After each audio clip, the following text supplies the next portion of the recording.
Good morning students. ನಿನ್ನೆ ನಾವೇನು ನೋಡಿದ್ವಿ? ರಕ್ತದ ಬಗ್ಗೆ ತಿಳಿದುಕೊಂಡ್ವಿ. ನಮ್ಮ ದೇಹ ರಕ್ತದಿಂದ ಕೂಡಿರ್ತೈತಿ ಮತ್ತು ನೀರಿನಿಂದನೂ ಕೂಡಿರ್ತೈತಿ. ಇನ್ನು ರಕ್ತದಲ್ಲಿ ಎಷ್ಟು ವಿಧಗಳು, ರಕ್ತದ ಕಣಗಳಲ್ಲಿ ಎಷ್ಟು ವಿಧಗಳನ್ನು ನಾವು ನೋಡಿದ್ವಿ? 3 ಕಣಗಳಿರ್ತಾವೆ. ಯಾವ್ಯಾವು? R B C, W B C ಮತ್ತು ಕಿರು ತಟ್ಟೆಗಳು. ಇದ್ರ ಬಗ್ಗೆ ನಾವು ನಿನ್ನೆ ತಿಳ್ಕೊಂಡ್ವಿ. ಆರ್ ಬಿ ಸಿ ಅಂತಂದ್ರೇನು? ಇದು ಹಿಮೋಗ್ಲೋಬಿನಿಂದ ಕೂಡಿರ್ತೈತಿ. ಇದ್ರೊಳಗೆ ಹಿಮೋಗ್ಲೋಬಿನ್ ಇರೋದಕ್ಕೆ ಇದೇನಾಗಿರ್ತೈತಿ? ಕೆಂಪು ರಕ್ತ ಕಣಗಳಿಂದ ಕೂಡಿರ್ತೈತಿ. ಇನ್ನು ಡಬ್ಲ್ಯೂ ಬಿ ಸಿ ಅಂತಂದ್ರೆ ಬಿಳಿ ರಕ್ತ ಕಣಗಳು ಅಂತ ನಾವು ಇಲ್ಲೇ ಹೇಳ್ತೀವಿ. ಈ ಡಬ್ಲ್ಯೂ ಬಿ ಸಿ ಏನು ನಮ್ಮ ಸೈನಿಕರ ಥರ ಕೆಲಸ ಮಾಡ್ತಿರ್ತಾವೆ ಅಂತ ಹೇಳಿದೆ. ಯಾವರ ನಮ್ಮ ಬಾಡಿಗೆ ಯಾವುದು ಫಾರಿನ್ ಪಾರ್ಟಿಕಲ್ಸ್ ಅಥವಾ ಏನಂತ ನಾವು ಅದಕ್ಕೆ ವಿಷಪೂರಿತ ಅಂಶಗಳು ಏನು ಬರ್ತಾವಲ್ಲ ಅದ್ರ ವಿರುದ್ಧ ಇವು ಹೋರಾಡ್ತಾವೆ, ಪ್ರತಿರೋಧಕ ಶಕ್ತಿಯನ್ನು ಇವು ಹೊಂದಿದಾವ ಅಂತ ಹೇಳಿ. ಇನ್ನು ಕಿರುತಟ್ಟೆಗಳ ಬಗ್ಗೆ ನಾವು ತಿಳಿದುಕೊಂಡು ಇವೇನು ರಕ್ತವನ್ನು ಹೆಪ್ಪುಗೊಟ್ಟೋದಕ್ಕೆ ನಮ್ಗೆ ಹೆಲ್ಪ್ ಮಾಡ್ತಾವೆ. ಎಲ್ಲರ ಗಾಯ ಆದಾಗದು ಏನು ಮಾಡ್ತೈತಿ? ತನ್ನಲ್ಲಿರ್ತಕ್ಕಂಥ ಫಿಬ್ರಿನೋಜನ್ ಅಂತ ಹೇಳಿ ಒಂದು ಪ್ರೋಟೀನ್ ಇರ್ತೈತಿ. ಆ ಪ್ರೋಟೀನ್ ಏನು ಮಾಡ್ತೈತಿ? ಒಂದು ಬಲೆಯನ್ನು ಬೀಸ್ತೈತಿ. ಬಲೆಯನ್ನು ಹೆಣೋದು ಏನು ಮಾಡ್ತೈತಿ? ಅಲ್ಲೇ ನಮಗೆ ರಕ್ತ ಹೊರಗೆ ಹೋಗ್ದಂಗೆ ಅದು ತಡಿತೈತಿ. ರಕ್ತವನ್ನು ಹೆಪ್ಪುಗಟ್ಟಾಕಿದ್ದು ಹೆಲ್ಪ್ ಮಾಡ್ತೈತಿ ಅಂತ ಹೇಳಿ ನಾವು ನಿನ್ನೆ ಕ್ಲಾಸ್ ಒಳಗೆ ತಿಳ್ಕೊಂಡ್ವಿ. ಇನ್ನು ಇವತ್ತೇನು ಮಾಡೋಣ ಅಂತಂದ್ರೆ ಹೃದಯದ ಬಗ್ಗೆ ನಾವು ತಿಳಿದುಕೊಳ್ಳೋಣ. ಈಗ ಹೃದಯ ಎದಕ್ಕೆ ಬೇಕಪ್ಪ ನಮಗೆ ಅಂತಂದ್ರೆ, ಈಗ ನಾವು ಹೇಳಿದ್ವಿ ಗ್ಲೂಕೋಸ್ ನಮಗೆ ಬರ್ತೈತಿ ಬಾಡಿ ಒಳಗೆ. ಆಹಾರ ತಿಂದಾಗ ಗ್ಲೂಕೋಸ್ ಏನಾಗ್ತೈತಿ? ನಮ್ಮ ಬಾಡಿಗೆ ಶಕ್ತಿಯನ್ನು ಕೊಡ್ತೈತಿ. ಗ್ಲೂಕೋಸ್ ಹೊಡೆದಾಗ ಏನಾಯ್ತದು? ವಾಯುವಿಕ ಉಸಿರಾಟ ಮತ್ತು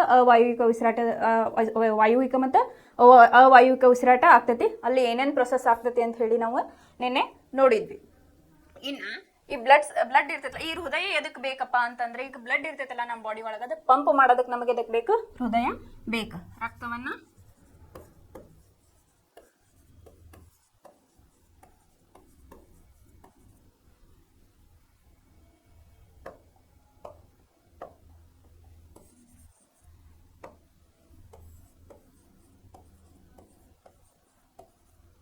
ಹೃದಯ ಎದಕ್ಕೆ ಬೇಕು ನಮಗೆ?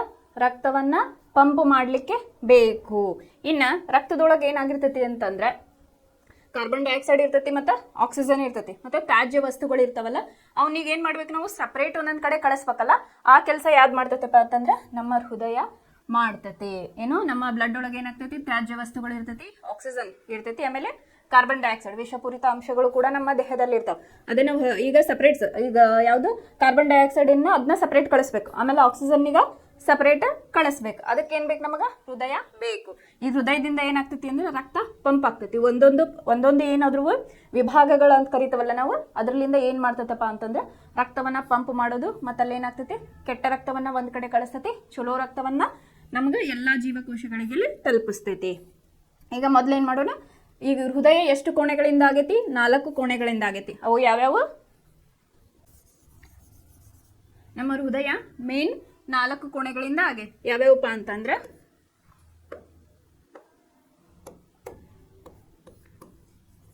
ಎಡ ಹೃತ್ಕರ್ಣ,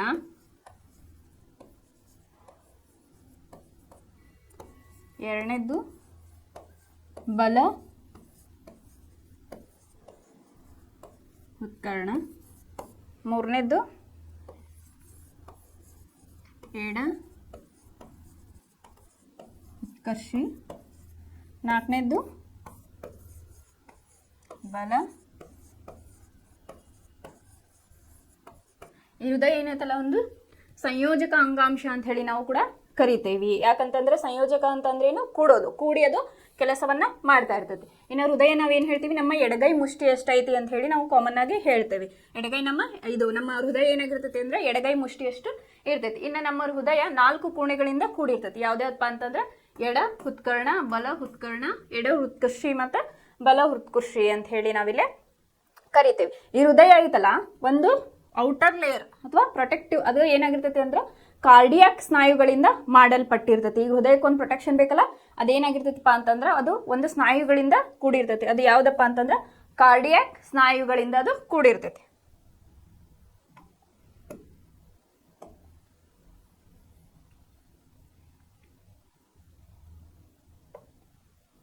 ನಮ್ಮ ಹೃದಯ ಕಾರ್ಡಿಯಾಕ್ ಸ್ನಾಯುಗಳಿಂದ ಮಾಡಲ್ಪಟ್ಟಿರ್ತೈತಿ.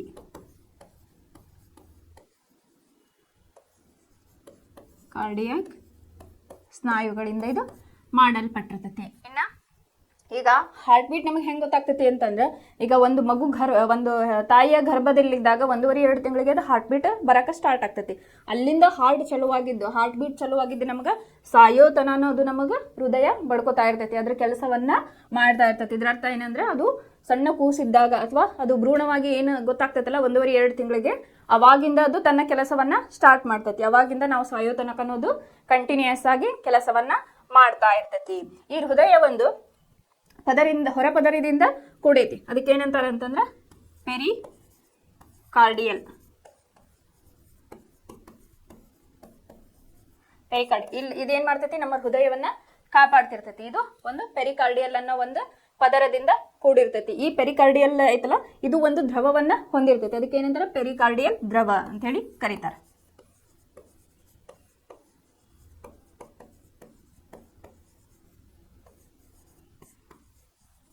ಫಸ್ಟು ಹೃದಯ ನಮ್ದು ಒಂದು ಸಂಯೋಜಕ ಅಂಗಾಂಶ.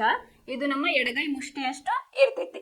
ಇನ್ನು ಹೃದಯ ಏನಾಗೈತಿಪ್ಪ ಅಂತಂದ್ರೆ 4 ಕೋಣೆಗಳಿಂದ ಕೂಡೈತಿ. ಯಾವ್ದಾವ್ದು ಅಂತಂದ್ರ, ಇಲ್ಲೇ ಹೃದಯದ ಚಿತ್ರ ಐತಿ ನೋಡ್ರಿ. ಎಡ ಹೃತ್ಕರ್ಣ, ಬಲ ಹೃತ್ಕರ್ಣ, ಎಡ ಹೃತ್ಕುಕ್ಷಿ ಮತ್ತ ಬಲ ಹೃತ್ಕುಕ್ಷಿ ಅಂತ ಹೇಳಿ ಇದು ಮೇನ್ ಆಗಿ 4 ಕೋಣೆಗಳಿಂದ ಕೂಡಿರ್ತೈತಿ.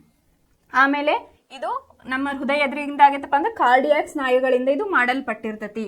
ಆಮೇಲೆ ಈ ಪೆರಿಕಾರ್ಡಿಯಲ್ ಅನ್ನೋದು ಒಂದು ಹೊರಪದರ ಇದಕ್ಕೆ ಇರ್ತೈತಿ. ಇದ್ರೊಳಗೆ ಏನಾಗಿರ್ತೈತಿ ಅಂದ್ರೆ ಪೆರಿಕಾರ್ಡಿಯಲ್ ದ್ರವ ಅನ್ನೋದು ಇರ್ತೈತಿ. ಇದು ನಮ್ಮ ರಕ್ತವನ್ನ ಕಾಪಾಡೋದಾಗಿರ್ಬೋದು, ಹೃದಯಕ್ಕೆ ಪ್ರೊಟೆಕ್ಷನ್ ತರ ಇದು ವರ್ಕ್ ಮಾಡ್ತಿರ್ತೈತಿ. ಇನ್ನು ಇಲ್ಲಿ ಚಿತ್ರವನ್ನ ನೋಡ್ರಿ. ಹೃದಯದ ಚಿತ್ರವನ್ನ ನೋಡಿದಾಗ ನೀವು ಫಸ್ಟ್ ಇದ್ರ ಪಾರ್ಟ್ಸ್ ಏನೇನದವು, ಇಲ್ಲೇ ಮಹಾ ಅಪಧಮನಿ, ಪುಪ್ಪುಸಕ ಅಪಧಮನಿಗಳು, ಪುಪ್ಪುಸಕ ಅಭಿಧಮನಿಗಳು, ಎಡ ಹೃತ್ಕರ್ಣ, ಎಡ ಹೃತ್ಕೃಷಿ, ಸೆಪ್ಟಮ್, ಬಲ ಹೃತ್ಕೃಷಿ, ನೀಚ ಅಪಧಮನಿ, ಬಲ ಹೃತ್ಕರ್ಣ ಮತ್ತು ಉಚ್ಚ ಅಪಧಮನಿ ಅಂತ ಹೇಳಿ ಹೇಳ್ತಿರ್ತೇವೆ. ಈ ರಕ್ತ ಏನು ಬರ್ತೈತಲ್ಲ, ಇಲ್ಲಿ ಎರೋ ಮಾರ್ಕ್ ನೋಡ್ರಿ ನೀವು. ಯಾವ ತರ ಅಂತಂದ್ರೆ, ಹೊರಗೆ ಹೋಗೋದು ತೋರಿಸಿದಾರೆ ನಿಮ್ಗೆ ಎರೋ ಮಾರ್ಕ್ ಯಾವ ರೀತಿಯಾಗಿ ಹೋಗ್ತೈತಿ ಅಂತ ಹೇಳಿ. ಒಳಗೆ ಬರೋದನ್ನು ಕೂಡ ಇಲ್ಲೇ ತೋರಿಸಿದಾರೆ. ಇಲ್ಲಿ ನಮಗ ಏನಾಗ್ತೈತಪ್ಪ ಅಂದ್ರೆ, ಬ್ಲಡ್ ಏನ್ ಬರ್ತೈತಲ್ಲ ಇಲ್ಲೇ ಅಭಿಧಮನಿಗಳು ಅಂತ ಏನದವಲ್ಲ, ಇದರಿಂದ ನಮ್ದು ಇಲ್ಲಿ ಬರ್ತೈತಿ ಬ್ಲಡ್. ಇಲ್ಲಿ ಬಂದಾಗ ಏನಾಗ್ತೈತಿ, ಫಸ್ಟ್ ಎಡ ಹೃತ್ಕರ್ಣ ಇರ್ತೈತಿ. ಇಲ್ಲೇ ಸಂಕುಚಿತ ಮತ್ತು ವಿಕಸನ ಕ್ರಿಯೆಗಳು ಆಗ್ತಾ ಇರ್ತವೆ. ಇಲ್ಲಿ ಏನಾಗ್ತೈತಿ, ಅಭಿಧಮನಿಗಳು ಅಂತ ಏನನ್ನಲ್ಲ, ಇಲ್ಲಿಂದ ರಕ್ತ ಪಾಸ್ ಆಗ್ತೈತಿ. ನೆಕ್ಸ್ಟ್ ಏನಾಗ್ತೈತಿ, ಎಡ ಹೃತ್ಕರ್ಷಿಗೆ ಇಲ್ಲೇ ಹೋಗ್ತತಿ ಅಂತ ಹೇಳಿ. ಇಲ್ಲೇ ನೋಡಿ, ಎಡ ಹೃತ್ಕರ್ಣದ ಕೆಲಸ ಏನಂದ್ರಪ್ಪ ಅಂತಂದ್ರೆ, ಈ ಬಂದಿರ್ತೈತಲ್ಲ ಅಭಿಧಮನಿಗಳಿಂದ ಏನ್ ಬಂದಿರ್ತೈತಲ್ಲ ರಕ್ತವನ್ನ, ಅದನ್ನ ಅಕ್ಸೆಪ್ಟ್ ಮಾಡೋದು, ಅದನ್ನ ತಗೊಂಡು ಏನ್ ಮಾಡ್ತಪ್ಪ ಅಂದ್ರೆ, ಎಡ ಹೃತ್ಕರ್ಷಿ ಅಂತಂದು ಇಲ್ಲ ಕೆಳಗ ಇಲ್ಲಿ ಬರ್ತೈತಿ. ಎಡ ಹೃತ್ಕರ್ಣದಿಂದ ತಗೊಂಡು ಏನಾಗ್ತೈತಿ, ಎಡ ಹೃತ್ಕರ್ಷಿಗೆಲ್ಲ ಬರ್ತೈತಿ. ಇದರ ಕೆಲಸ ಏನಪ್ಪಾ ಅಂತಂದ್ರೆ, ಎಡ ಹೃತ್ಕರ್ಣ ಅದು ಬಂದಿರ್ತೈತಲ್ಲ ಅದ ಬ್ಲಡ್ನ ಅದನ್ನ ತಗೊಂಡು ಏನ್ ಮಾಡ್ತೈತೆ ಅಂದ್ರೆ, ಎಡ ಹೃತ್ಕರ್ಷಿಗೆ ಇದು ಕೊಡ್ತೈತಿ. ಎಡ ಹೃತ್ಕರ್ಷಿಗೆ ಏನ್ ಮಾಡ್ಬೇಕಂತ, ಪಂಪ್ ಮಾಡ್ಬೇಕಂದ್ರೆ ಅದಕ್ಕೆ ಏನ್ ಬೇಕು, ಹೆಚ್ಚಿನ ಒಂದು ಶಕ್ತಿ ಬೇಕು. ಅದಕ್ಕೆ ಇದೇನಾಗಿರ್ತೈತಿ ಅಂದ್ರೆ, ಎಡ ಹೃತ್ಕರ್ಷಿ ಏನೈತಲ್ಲ ಒಂದು ದಪ್ಪ ಪದರದಿಂದ ಅಥವಾ ದಪ್ಪ ಭಿತ್ತಿಯಿಂದ ಆಗಿರ್ತೈತಿ. ಯಾಕಪ್ಪ ಅಂತಂದ್ರೆ, ಇದಕ್ಕೆ ಕೆಲಸ ಜಾಸ್ತಿ ಐತಿ. ಯಾಕಂದ್ರೆ ಎಲ್ಲದಕ್ಕೂ ಅದು ಪಂಪ್ ಮಾಡ್ಬೇಕು, ಕೆಲಸನ ಈಗ ಕಳಿಸ್ಬೇಕದು ಹೊರಗೆ ನಮ್ಮ ಜೀವಕೋಶಗಳಿಗೆ ಕಳಿಸ್ಬೇಕಂತಂದ್ರೆ ಏನೋ ಅದಕ್ಕೆ ಶಕ್ತಿ ಬಾಳ್ಬೇಕು. ಅದಕ್ಕೆ ಇದೇನ್ ಮಾಡ್ತೈತಿ, ಒಂದು ದಪ್ಪ ಭಿತ್ತಿಯನ್ನ ನಮ್ಮ ಎಡ ಹೃತ್ಕರ್ಷಿ ಹೊಂದೈತಿ. ಈಗ ನಿಮಗೆ ಎಕ್ಸಾಮ್ನಾಗ ಕೇಳ್ಬೋದು, ಏನಂತಂದ್ರೆ ಎಡ ಹೃತ್ಕರ್ಷಿ ಭಿತ್ತಿ ದಪ್ಪವಾಗಿರುತ್ತದೆ ಮತ್ತು ಎಡ ಉತ್ಕರ್ಣ ಭಿತ್ತಿ ತೆಳುವಾಗಿರ್ತೈತಿ. ಯಾಕ ಅಂತ ಹೇಳಿದ, ಇಲ್ಲೇ ಎಡ ಉತ್ಕರ್ಣ ಏನ್ ಮಾಡ್ತೈತಿ, ಅದ್ರ ಕೆಲಸ ಏನು ಎಕ್ಸೆಪ್ಟ್ ಮಾಡೋದಷ್ಟೇ, ಬಂದಿರ್ತೈತಲ್ಲ ಬ್ಲಡ್ನ ಅದನ್ನ ಎಕ್ಸೆಪ್ಟ್ ಮಾಡೋದು. ಬಟ್ ಎಡ ಹೃತ್ಕರ್ಷಿ ಏನ್ ಮಾಡ್ತೈತಿ, ಅದು ಒಂದು ಪ್ರೆಷರ್ಲೆ ಏನ್ ಮಾಡ್ತೈತಿ ಅಂತಂದ್ರೆ ಬ್ಲಡ್ ಅನ್ನ ಪಂಪ್ ಮಾಡ್ತೈತಿ. ಅದಕ್ಕೋಸ್ಕರ ಏನಾಗ್ತದಪ್ಪ ಅಂತಂದ್ರೆ, ಇದು ದಪ್ಪ ಭಿತ್ತಿಯನ್ನು ಹೊಂದೈತಿ ಅಂತ ಹೇಳಿ ನಾವಿಲ್ಲಿ ಹೇಳ್ತೇವೆ. ಇನ್ನ ಇಲ್ಲೇ ಸೆಪ್ಟಮ್ ಅಂತ ಐತಿ. ಈ ಸೆಪ್ಟಮ್ ಏನಂತಂದ್ರೆ, ನಮ್ಮ ಬ್ಲಡ್ ಒಳಗೆ ಏನಾಗಿರ್ತೈತಿ ಅಂತಂದ್ರೆ, ಕೆಟ್ಟ ಆಕ್ಸಿಜನ್ ಇರ್ತೈತಿ ಮತ್ತು ಕೆಟ್ಟ ರಕ್ತ ಕಣನೂ ಇರ್ತೈತಿ, ಒಳ್ಳೆ ರಕ್ತ ಕಣಗಳು ಇರ್ತಾವೆ. ಅದನ್ನ ಮಿಕ್ಸ್ ಮಾಡಕ್ ಬಿಡಲ್ಲ.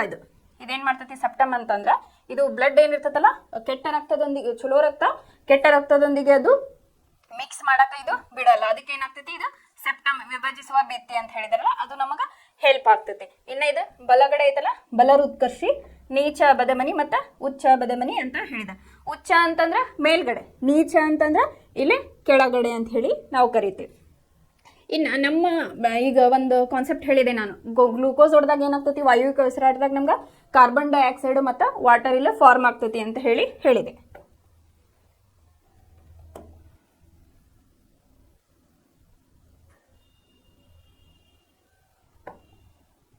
ಇಲ್ಲಿ ವಾಯುವಿಕ ಉಸಿರಾಟದಾಗ ಏನೇನು ಪ್ರಾಡಕ್ಟ್ ಬರ್ತಾವ ನಮಗ, ಅಲ್ಲೇನ್ ಸಿಗ್ತೈತಿ ನಮಗ, ಕಾರ್ಬನ್ ಡೈಆಕ್ಸೈಡ್ ಮತ್ತು ವಾಟರ್. ಈಗ ಏನಾಯ್ತು, ಇದು HCO3. ಕಾರ್ಬೋಕ್ಸಿಲಿಕ್ ಆಮ್ಲ ಅಂತ ಹೇಳಿದ್ನ ಕರಿತೇವೆ ನಾವು. ಕಾರ್ಬೋಕ್ಸಿಲಿಕ್ ಆಮ್ಲ ಅಂತ ಹೇಳಿ ಕರಿತೇವೆ. ಈಗ ಆ ಬ್ಲಡ್ ಒಳಗೆ ಏನಾಗಿರ್ತೈತಿ, ಇದು ಸೇರ್ಕೊಂಡಿರ್ತೈತಿ. ಇದು ಒಂದು ವಿಷಪೂರಿತ ಅಂತ ಹೇಳಿ ನಾವು ಕಾರ್ಬೋಕ್ಸಿಲಿಕ್ ಆಮ್ಲ ಅಂತ ಹೇಳಿ ಕರಿತೇವೆ. ನಿನ್ನೆ ನಾನು ಹೇಳಿದೆ ಕಾರ್ಬನ್ ಡೈಆಕ್ಸೈಡ್ ನೀರೊಳಗೆ ಕರಗ್ತೈತಿ, ಬ್ಲಡ್ ಒಳಗದು ಕರಗಲ್ಲ ಅಂತ ಹೇಳಿ. ಅದು ಆಕ್ಸಿಜನ್ ಏನು ಮಾಡ್ತೈತಿ ಅಂತಂದ್ರೆ ಹಿಮೋಗ್ಲೋಬಿನ್ ಒಳಗದು ಕರಗ್ತೈತಿ ಅಂತ ಹೇಳಿ ನಾವು ನಿನ್ನೆ ಕಲಿತ್ವಿ. ಇಲ್ಲೇ ನೋಡ್ರಿ, ಇಲ್ಲಿ HCO3 ಏನೈತಲ್ಲ, ಈಗ ಈ ಕಡೆ ಏನಾಗಿರ್ತೈತಿ ಅಂದ್ರೆ ಶುದ್ಧ ರಕ್ತ ಇರ್ತೈತಿ, ಈ ಕಡೆ ಏನಾಗಿರ್ತೈತಿ ಅಂದ್ರೆ ಅಶುದ್ಧ ರಕ್ತ ಅಂತ ಹೇಳಿ ಕರಿತೀವಿ. ಈಗ ಅಶುದ್ಧ ರಕ್ತ ಹೊರಗೆ ಹೋಗ್ಬೇಕಲ್ಲ, ನಮಗೆ ಅದು ಹೊರಗೆ ಹೋಗ್ಬೇಕಂತಂದ್ರೆ ನಮಗದು ಸಪ್ರೇಟ್. ಇಲ್ಲಿ ಶುದ್ಧ ರಕ್ತ ಇರ್ತೈತಿ, ಇಲ್ಲಿ ಅಶುದ್ಧ ರಕ್ತ ಅಂತ ಹೇಳಿ ಕರಿತೀವಿ. ಅಥವಾ ಇಲ್ಲಿ ನಮ್ಗೆ ಆಕ್ಸಿಜನ್ ಏನಿರ್ತೈತಿ ಪ್ಯೂರಿಟಿ ಒಳಗೆ ಇರ್ತೈತಿ, ಇಲ್ಲೇ ಇಂಪ್ಯೂರ್ ಒಳಗೆ ಇರ್ತೈತಿ ಅಂತ ನಾವು ಇಲ್ಲೇ ಹೇಳ್ತೇವೆ. ಇಲ್ಲೇನು ಮಾಡ್ತದಪ್ಪ ಅಂತಂದ್ರೆ ಈಗ ನಮ್ಮ ಬ್ಲಡ್ ಒಳಗೆ ಕಾರ್ಬೋಕ್ಸಿಲಿಕ್ ಆಮ್ಲ ಐತಿ ಅಂತ ನಾ ಹೇಳಿದೆ. ಇಲ್ಲಿ ಏನಾಗ್ತೈತಿ, ನೀಚ ಅಬಧಮನಿ ಅಂತ ಐತಲ್ಲ, ಇಲ್ಲಿಂದ ಹೋಗ್ತೈತಿ. ಇಲ್ಲಿಂದ ಹೋಗಿ ಏನಾಗ್ತೈತಿ, ಬಲ ಹೃತ್ಕರ್ಷಿಗೆ ಹೋಗಿ ಏನು ಮಾಡ್ತೈತಿ ಅಂದ್ರೆ ಇಲ್ಲೇ ಪುಪ್ಪಸಕ ಅಪಧಮನಿಗಳದಾವಲ್ಲ, ಇಲ್ಲಿಂದ ಹೊರಗೆ ಕೆಟ್ಟ ರಕ್ತ ಏನಾಗ್ತೈತಿ ಹೊರಗಡೆ ಹೋಗ್ತತಿ. ಏನಾಯ್ತು, ಬ್ಲಡ್ ಒಳಗೆ ನಮ್ದು ಏನಾಗ್ತೈತಿ, ಕಾರ್ಬೋಕ್ಸಿಲಿಕ್ ಆಮ್ಲ ಆಯ್ತು, ವಿಷಪೂರಿತ ಅಂಶಗಳು ಏನಿರ್ತಾವಲ್ಲ ಅದೇನಾಗ್ತೈತಿ ನೀಚ ಅಭಿಧಮನಿಗಳ ಮೂಲಕ ಬರ್ತೈತಿ. ಬಂದು ಏನಾಗ್ತೈತಿಪ್ಪ ಅಂತಂದ್ರೆ ಇಲ್ಲೇ ಬಲ ಉತ್ಕರ್ಣಕ್ಕೆ ಬರ್ತೈತಿ. ಬಲ ಉತ್ಕರ್ಣಿಂದ ಏನಾಗ್ತೈತಿ ಅಂತಂದ್ರೆ ಪುಪ್ಪಸಕ ಅಪಧಮನಿ ಅಂತ ಏನದವಲ್ಲ ಅದರಿಂದ ಹೊರಗೆ ಹೋಗ್ತತಿ ವೇಸ್ಟು ಇಲ್ಲಿ. ಆಮೇಲೆ ಈಗೇನು ನಾವು ಚಲೋ ರಕ್ತ ಏನಿರ್ತೈತಲ್ಲ ಇದೇನು ಮಾಡ್ತೈತಿ, ಎಡ ಉತ್ಕರ್ಣದಿಂದ ಬಂದು ಎಡ ಹೃತ್ಕರ್ಷಿಗೆ ಬರ್ತೈತಿ. ಎಡ ಹೃತ್ಕರ್ಷಿ ಏನು ಮಾಡ್ತೈತಿ, ರಕ್ತವನ್ನ ಪಂಪ್ ಮಾಡ್ತೈತಿ. ರಕ್ತವನ್ನ ಪಂಪ್ ಮಾಡಿ ಏನು ಮಾಡ್ತೈತಿ ಇದು ಅಂತಂದ್ರೆ ಇಲ್ಲಿ ಏರೋ ಮಾಡ್ಕೊಟ್ಟಲ್ಲ, ಮಹಾ ಅಪಧಮನಿ ಅಂತ ಏನೈತಲ್ಲ ಅದ್ರ ಮೂಲಕ ನಮ್ಮ ಎಲ್ಲ ಜೀವಕೋಶಗಳಿಗೆ ಇಲ್ಲೇ ಸಾಕ್ತತಿ. ಇಲ್ಲೇನಾಯ್ತು, ಇನ್ನೊಂದಿಲ್ಲ ಸೆಪ್ಟಮ್ ಆಯ್ತು, ಕವಾಟಗಳು ಅಂತ ಹೇಳಿ ನಾವು ಕರಿತೀವಿ. ಈ ಕವಾಟಗಳು ಏನು ಮಾಡ್ತಾವಪ್ಪ ಅಂತಂದ್ರೆ, ಈ ಕವಾಟಗಳ ಕೆಲಸ ಅಂತಂದ್ರೆ ಈಗ ರಕ್ತ ಒಳಗೆ ಬಂದಿರ್ತೈತಲ್ಲ, ಇಲ್ಲೇ ಸ್ಪೇಸ್ ಇರ್ತೈತಿ, ಅದು ಹೊರಗೆ ಹೋಗ್ಬಾರ್ದಲ್ಲ, ರಕ್ತ ಹಿಮ್ಮುಖ ಚಲನೆ ಆಗ್ಬಾರ್ದು ಅಂತ ಹೇಳಿ ಕವಾಟಗಳು ನಮಗಿಲ್ಲೇ ಹೆಲ್ಪ್ ಮಾಡ್ತಿರ್ತಾವು. ಕವಾಟಗಳ ಕೆಲಸ ಕೇಳ್ಬೋದು ನಿಮ್ಗೆ. ಕವಾಟಗಳ ಕೆಲಸ ಏನೈತಿ ಅಂತಂದ್ರೆ ಇದು ರಕ್ತ ಏನು ಬಂದಿರ್ತೈತಲ್ಲ ಎಡ ಉತ್ಕರ್ಣದಿಂದ ಅದು ವಾಪಸ್ ಹೋಗ್ಬಾರ್ದಲ್ಲ, ಅವಾಗ ಏನು ಮಾಡ್ತೈತೆ ಅದು ರಕ್ತ ಹಿಮ್ಮುಖವಾಗಿ ಚಲಿಸದಂತೆ ನೋಡ್ಕೋತೈತಿ. ಇನ್ನು ಸೆಪ್ಟಮ್ ಏನು ಮಾಡ್ತೈತಿ, ಚಲೋ ರಕ್ತ ಕೆಟ್ಟ ರಕ್ತದೊಂದಿಗೆ ಮಿಕ್ಸ್ ಆಗಬಾರ್ದು ಅಂತ ಹೇಳಿ ಸೆಪ್ಟಮ್ ತನ್ನ ಕೆಲಸವನ್ನ ಮಾಡ್ತೈತಿ. ಇದು ಏನಂತಂದ್ರೆ ನಮ್ಮ ಹೃದಯದಲ್ಲಿ ಆಗ್ತಕ್ಕಂತಹ ಒಂದು ರಕ್ತ ಪರಿಚಲನೆ ಅಥವಾ ರಕ್ತ ಪಂಪು ಹೆಂಗ ಆಗ್ತತಿ, ಆಮೇಲೆ ನಮ್ಮ ಎಲ್ಲ ಜೀವಕೋಶಗಳಿಗೆ ಯಾವ ರೀತಿಯಾಗಿ ಅದು ಆಗ್ತತಿ ಅಂತ ಹೇಳಿ ನಾವಿಲ್ಲಿ ನೋಡಿದ್ವಿ. ಈಗ ನಿಮ್ಮ ಬುಕ್ ಪ್ರಕಾರ ಏನೈತೆ ಅಂತ ಹೇಳಿ ನಾನು ಎಕ್ಸ್ಪ್ಲೇನ್ ಮಾಡ್ತಾ ಹೋಗ್ತೇನೆ. ಹೃದಯ ನಮ್ಮ ಪಂಪ್ ಅಂತ ಹೇಳಿದ್ದಾರೆ. ನಾ ಹೇಳಿದೆ ನಮಗೆ ಹೃದಯ ಎದಕ್ಕೆ ಬೇಕು, ರಕ್ತವನ್ನ ಪಂಪ್ ಮಾಡಲಿಕ್ಕೆ ಬೇಕು. ಅಂದ್ರೆ ಎಲ್ಲ ಜೀವಕೋಶಗಳಿಗೆ ಅದು ನಮ್ಮ ರಕ್ತ ಹೋದಾಗ ಮಾತ್ರ ನಾವು ಆಕ್ಟಿವ್ ಆಗಿ ಇರ್ತೇವೆ ಅಂತ ಹೇಳಿ. ಹೃದಯವು ಸ್ನಾಯುವಿನಿಂದಾದ ಒಂದು ಅಂಗವಾಗಿದ್ದು ನಮ್ಮ ಮುಷ್ಟಿಯಷ್ಟು ದೊಡ್ಡದಿದೆ ಅಂತ ಹೇಳಿ ಹೇಳಿದೆ. ಇದು ಒಂದು ಸಂಯೋಜಕ ಅಂಗಾಂಶ ಅಥವಾ ಒಂದು ಸ್ನಾಯುವಿನಿಂದ ಆಗೈತಿ ಅಂತ ನಾನು ಹೇಳಿದೆ. ಇದು ನಮ್ದೇ ಎಡಗೈ ಮುಷ್ಟಿಯಷ್ಟು ಇರ್ತೈತಿ ಅಂತ ಹೇಳಿ. ಇಲ್ಲೇ ಆಕ್ಸಿಜನ್ ಮತ್ತು ಕಾರ್ಬನ್ ಡೈಆಕ್ಸೈಡ್ ಎರಡನ್ನೂ ರಕ್ತದ ಮೂಲಕ ಸಾಗಾಣಿಕೆ ಮಾಡಬೇಕಾಗಿರೋದ್ರಿಂದ ಇಲ್ಲೇ ಏನಾಗ್ತೈತಿ, ಆಕ್ಸಿಜನ್ ಮತ್ತೆ ಕಾರ್ಬನ್ ಡೈಆಕ್ಸೈಡ್ ಏನಾಗಿರ್ತೈತಿ ನಮ್ಮ ರಕ್ತದೊಳಗ ಸೇರ್ಕೊಂಡಿರ್ತೈತಿ. ವಾಯುವಿಕ ಉಸಿರಾಟದೊಳಗೆ ಏನಾಗಿರ್ತೈತಿ ಇಲ್ಲೇ ಕಾರ್ಬನ್ ಡೈಆಕ್ಸೈಡ್ ಮತ್ತು ಆಕ್ಸಿಜನ್ ಎರಡೂ ನಮ್ಮ ರಕ್ತದೊಳಗೆ ಸೇರ್ಕೊಂಡಿರ್ತಾವೆ. ಹೃದಯವು ಆಕ್ಸಿಜನ್ ಸಮೃದ್ಧ ರಕ್ತವನ್ನು ಕಾರ್ಬನ್ ಡೈಆಕ್ಸೈಡ್ ಯುಕ್ತ ರಕ್ತದೊಂದಿಗೆ ಮಿಶ್ರಣವಾಗದಂತೆ ತಡೆಯಲು ವಿಭಿನ್ನ ಕೋಣೆಗಳನ್ನು ಹೊಂದಿದೆ. ಇಲ್ಲಿ ಆಕ್ಸಿಜನ್ ಯುಕ್ತ ರಕ್ತ ಇರ್ತದಲ್ಲ ಅದು ಕಾರ್ಬನ್ ಡೈಆಕ್ಸೈಡ್ ಯುಕ್ತ ರಕ್ತದೊಂದಿಗೆ ಸೇರಾಕ ಬಿಡಲ್ಲ, ಅದಕ್ಕಂತ ಹೇಳಿ ಒಂದಿಷ್ಟು ವಿಭಿನ್ನ ಕೋಣೆಗಳನ್ನ ಹೊಂದಿದೆ ಅಂತ ಹೇಳಿ ಹೇಳಿದ. ಇನ್ನು ಕಾರ್ಬನ್ ಡೈಆಕ್ಸೈಡ್ ಅನ್ನು ತೆಗೆದು ಹಾಕಲು ಕಾರ್ಬನ್ ಡೈಆಕ್ಸೈಡ್ ಸಮೃದ್ಧ ರಕ್ತವು ಶ್ವಾಸಕೋಶವನ್ನು ತಲುಪಬೇಕು ಅಂತ ಹೇಳಿದ್ದಾರೆ. ಈ ಕಾರ್ಬನ್ ಡೈಆಕ್ಸೈಡ್ ಏನಿರ್ತದಲ್ಲ ಅದೇನಾಗಬೇಕು, ನಮ್ಮ ಶ್ವಾಸಕೋಶದ ಒಳಗೆ ವಾಪಸ್ ಹೋಗ್ಬೇಕು. ಪುಪ್ಪಸ ಅಪಧಮನಿಗಳಿಂದ ಇದು ಹೋಗ್ತತಿ ಅಂತ ಹೇಳಿ ಹೇಳಿದ್ದಾರೆ. ಆಕ್ಸಿಜನ್ ಪೂರಿತ ರಕ್ತವನ್ನು ಶ್ವಾಸಕೋಶಗಳಿಂದ ಹೃದಯಕ್ಕೆ ತರಬೇಕು. ಆಕ್ಸಿಜನ್ ಹೆಚ್ಚೇನಿರ್ತದಲ್ಲ ಅದೇನ್ ಮಾಡ್ಬೇಕು, ಹೊಳ್ಳಿ ಶ್ವಾಸಕೋಶಕ್ಕೆ ತರಬೇಕು. ಈ ಆಕ್ಸಿಜನ್ ಸಮೃದ್ಧ ರಕ್ತವನ್ನು ನಂತರ ದೇಹದ ಭಾಗಗಳಿಗೆ ಪಂಪ್ ಮಾಡಲಾಗುತ್ತದೆ ಅಂತ ಹೇಳಿದ್ದಾರೆ. ಇಲ್ಲೇನಾಯ್ತು, ಬ್ಲಡ್ ಒಳಗ ಚಲೋ ನಾ ಹೇಳಿದೆ ಸಪರೇಟ್ ಆಕ್ಸಿಜನ್ ಯುಕ್ತ ರಕ್ತ ಬೇರೆ ಮತ್ತೆ ಕಾರ್ಬನ್ ಡೈಆಕ್ಸೈಡ್, ಶುದ್ಧ ರಕ್ತ ಬೇರೆ ಅಶುದ್ಧ ರಕ್ತ ಬೇರೆ ಇರ್ತದಲ್ಲ. ಈ ಶುದ್ಧ ರಕ್ತವನ್ನ ಏನ್ ಮಾಡ್ತತಿ ಅಂತಂದ್ರೆ ಈ ಮಹಾಪಧಮನಿ ಅಂತ ಏನೈತಲ್ಲ ಇದರಿಂದ ಏನ್ ಮಾಡ್ತತಿ ಹೊರಗೆ ಬಂದು ಅದು ನಮ್ಮ ಎಲ್ಲಾ ಜೀವಕೋಶಗಳಿಗೆ ತಲುಪ್ತತಿ. ಇಲ್ಲಿ ಎಡ ಉತ್ಕರ್ಣದಿಂದ ಬ್ಲಡ್ ಬರ್ತೈತಲ್ಲ, ಇದು ಎಡ ಹೃತ್ಕೋಶಿ ಬಹಳ ಫೋರ್ಸ್ಲಿ ಅದೇನ್ ಮಾಡ್ತೈತಿ, ಈಗೆಲ್ಲ ಅಂಗಾಂಶಕ್ಕೂ ಹೋಗ್ಬೇಕಂದ್ರೆ ಅದೇನಾಗ್ತತಿ, ಅದು ಜಾಸ್ತಿ ಪಂಪ್ ಮಾಡ್ತತಿ ರಕ್ತವನ್ನ. ಒಂದು ಪ್ರೆಷರ್ನಿಂದ ಅದು ಪಂಪ್ ಮಾಡಿದಾಗ ಏನಾಗ್ತದಪ್ಪ ಅಂತಂದ್ರೆ ಇಲ್ಲಿಂದ ಮಹಾ ಅಪಧಮನಿ ಮೂಲಕ ಎಲ್ಲ ನಮ್ಮ ಜೀವಕೋಶಗಳಿಗೆ ಅದು ತಲುಪ್ತತಿ ಅಂತ ಹೇಳಿದ್ದಾರೆ. ಆಕ್ಸಿಜನ್ ಸಮೃದ್ಧ ರಕ್ತವು ಶ್ವಾಸಕೋಶಗಳಿಂದ ತೆಳುವಾದ ಬಿತ್ತಿರುವ ಹೃದಯದ ಮೇಲಿನ ಕೋಣೆ ಎಡ ಉತ್ಕರ್ಣಕ್ಕೆ ಬರುತ್ತದೆ. ಈ ರಕ್ತವನ್ನು ಪಡೆದಾದ ಎಡ ಉತ್ಕರ್ಣವು ಸಡಿಲಗೊಳ್ಳುತ್ತದೆ ಮತ್ತು ನಂತರ ಇದು ಸಂಕುಚಿಸುತ್ತದೆ ಅಂತ ಹೇಳಿದ್ದಾರೆ. ಇಲ್ಲಿ ಏನಾಗ್ತದಪ್ಪ ಅಂತಂದ್ರೆ ಎಡ ಉತ್ಕರ್ಣದಿಂದ ಈ ಪುಪ್ಪಸಕ ಅಭಿಧಮನಿಗಳಿಂದ ರಕ್ತ ಬರ್ತೈತೆ. ನಮಗೆ ರಕ್ತ ಬಂತಂದ್ರೆ ಅದೇನಾಗ್ತೈತಿ ಎಡ ಉತ್ಕರ್ಷಿಗೆ ಬಂದು ಅಲ್ಲೇನಾಗ್ತದಪ್ಪ ಅಂತಂದ್ರೆ ಸಡಿಲಗಳು, ಈಗ ಬ್ಲಡ್ ಬಂದಾಗ ಅದೇನೋ ಓಪನ್ ಆಗ್ತತಿ, ಆಮೇಲೆ ಏನಾಗ್ತತಿ ಸಂಕುಚಿತ ಆಗ್ತತಿ ಅಂತ ಹೇಳಿದ್ದಾರೆ. ಆಗ ಪಕ್ಕದ ಕೋಣೆ ಎಡ ಉತ್ಕರ್ಷಿ ಹಿಗ್ಗುತ್ತದೆ, ಇದರಿಂದಾಗಿ ರಕ್ತವು ವರ್ಗಾವಣೆಗೊಳ್ಳುತ್ತದೆ ಅಂತ ಹೇಳಿ. ರಕ್ತ ಬಂತಂದ್ರೆ ಏನಾಗ್ತದೆ ಎಡ ಉತ್ಕರ್ಷಿ ಅದನ್ನ ಎಕ್ಸೆಪ್ಟ್ ಮಾಡ್ತೈತಿ, ಓಪನ್ ಆಗಿ ಎಕ್ಸೆಪ್ಟ್ ಮಾಡ್ಕೊಂಡು ಅದನ್ನ ಪಂಪ್ ಮಾಡಾಕದು ಸ್ಟಾರ್ಟ್ ಮಾಡ್ತತಿ. ಯಾವಾಗ ಸ್ನಾಯುವಿನಿಂದಾದ ಎಡ ಉತ್ಕರ್ಷಿಯು ಸಂಕುಚಿಸುತ್ತದೆಯೋ ರಕ್ತವು ದೇಹದೊಳಗೆ ಪಂಪ್ ಮಾಡಲ್ಪಡುತ್ತದೆ. ಬಲಭಾಗದ ಮೇಲಿನ ಕೋಣೆ ಬಲವು ಉತ್ಕರ್ಣವು ಹಿಗ್ಗಿದಾಗ ಆಕ್ಸಿಜನ್ ರಹಿತ ರಕ್ತವು ದೇಹದಿಂದ ಅದಕ್ಕೆ ಬರುತ್ತದೆ ಅಂತ ಹೇಳಿದ್ದಾರೆ. ಇಲ್ಲಿ ಏನಾಗ್ತತಿ, ಇಲ್ಲೇ ರಕ್ತವು ಇದಕ್ಕೆ ಯಾವಾಗ ಸ್ನಾಯುವಿನಿಂದಾದ ಎಡ ಉತ್ಕರ್ಷಿ ಏನಾಗೈತಿ ಸ್ನಾಯುಗಳಿಂದ ಆಗಿರ್ತದಲ್ಲ ಅದು ಏನಾಗಿರ್ತದೆ ಸಂಕುಚಿಸುತ್ತದೆಯೋ ಅದು ಸಂಕುಚಿಸಿದಾಗ ರಕ್ತವು ದೇಹದ ಒಳಗೆ ಪಂಪ್ ಮಾಡಲ್ಪಡುತ್ತದೆ. ಬಲಭಾಗದ ಮೇಲಿನ ಕೋಣೆ ಬಲ ಉತ್ಕರ್ಣ ಅದೇನಾಗ್ತತಿ ಅಂತಂದ್ರೆ ಹಿಗ್ಗಿದಾಗ ಅದು ಹಿಗ್ತತಿ. ಅವಾಗ ಏನಾಗ್ತತಿ ಅಂತಂದ್ರೆ ಆಕ್ಸಿಜನ್ ರಹಿತ ರಕ್ತವು ದೇಹದಿಂದ ಅದಕ್ಕೆ ಬರ್ತೈತಿ. ಆಕ್ಸಿಜನ್ ಇಲ್ಲದೆ ಇರೋಂಥದ್ದು, ಆಕ್ಸಿಜನ್ ರಹಿತ ಅಂದ್ರೆ ವಿತೌಟ್ ಆಕ್ಸಿಜನ್ ರಕ್ತ ಬರ್ತೈತಿ. ಬಲ ಉತ್ಕರ್ಣವು ಸಂಕುಚಿಸದಂತೆ ಅದಕ್ಕನುಗುಣವಾಗಿ ಕೆಳಗಿನ ಕೋಣೆ ಬಲ ಉತ್ಕರ್ಷಿ ಅದು ಏನಾಗ್ತದೆ ಹಿಗ್ಗುತ್ತದೆ ಅಂತ ಹೇಳಿದ್ದಾರೆ. ನೆಕ್ಸ್ಟ್ ಇದು ಬಲ ಉತ್ಕರ್ಷಿಗೆ ರಕ್ತವನ್ನು ವರ್ಗಾಯಿಸುತ್ತದೆ. ಅದು ಈ ರಕ್ತವನ್ನು ಆಕ್ಸಿಜನ್ ಪೂರಿತಗೊಳಿಸಲು ಶ್ವಾಸಕೋಶಗಳಿಗೆ ಪಂಪ್ ಮಾಡುತ್ತದೆ ಅಂತ ಹೇಳಿ ಅದು ಹೊಳ್ಳೆ ಏನ್ ಮಾಡ್ತೈತಿ ಶ್ವಾಸಕೋಶಕ್ಕೆ ಕಳಿಸ್ತತಿ ಅಂತ ಹೇಳಿ. ಅವು ಹೃತ್ಕರ್ಣಗಳಿಂದ ದಪ್ಪವಾದ ಸ್ನಾಯುವಿನ ಭಿತ್ತಿಗಳನ್ನು ಹೊಂದಿದೆ ಅಂತ ಹೇಳಿದೆ. ಏನಾಗಿರ್ತೈತಿ ಸ್ನಾಯುಗಳ ಒಂದು ದಪ್ಪ ಭಿತ್ತಿಯಿಂದ ಅದು ಆಗಿರ್ತೈತಿ. ಹೃತ್ಕರ್ಣಗಳು ಅಥವಾ ಹೃತ್ಕುರ್ಷಿಗಳು ಸಂಕುಚಿಸಿದಾಗ ರಕ್ತವು ಹಿಮ್ಮುಖವಾಗಿ ಹರಿಯದಂತೆ ಕವಾಟಗಳು ಏನ್ ಮಾಡ್ತಾವ ನಿಯಂತ್ರಿಸ್ತಾವು ಅಂತ ಹೇಳಿದ್ದಾರೆ. ಏನ್ ಹೇಳಿದೆ ನಾ ಕವಾಟಗಳು ಅಂತಂದ್ರೆ ಅದ್ರ ಕೆಲಸ ಏನು, ಈಗ ರಕ್ತ ನಮಗೆ ಏನ್ ಬಂದಿರ್ತೈತಲ್ಲ ಅಭಿಧಮನಿಗಳಿಂದ ಎಡ ಉತ್ಕರ್ಷಿಗೆ ಬಂದಾಗ ಏನಾಗ್ತೈತಿಪ್ಪ ಅಂತಂದ್ರೆ ಇಲ್ಲೇ ಸ್ಪೇಸ್ ಐತಿ. ನಮಗೆ ಇಲ್ಲೇ ಸ್ಪೇಸ್ ಇದ್ದಾಗ ಏನಾಗ್ತೈತಿ ರಕ್ತ ಒಳಗೆ ಬಂದಿದ್ದು ಹೊರಗೆ ಮತ್ತೆ ಹೋಗ್ಬಾರ್ದು, ಅದು ಹಿಮ್ಮುಖ ಚಲನೆ ಆಗ್ಬಾರ್ದು ಅಂತ ಹೇಳಿ ಕವಾಟಗಳು ನಮಗದ ಹೆಲ್ಪ್ ಮಾಡ್ತತಿ.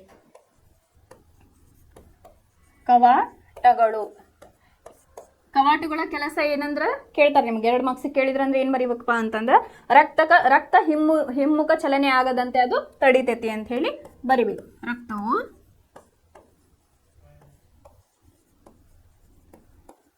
ಹಿಮ್ಮುಖ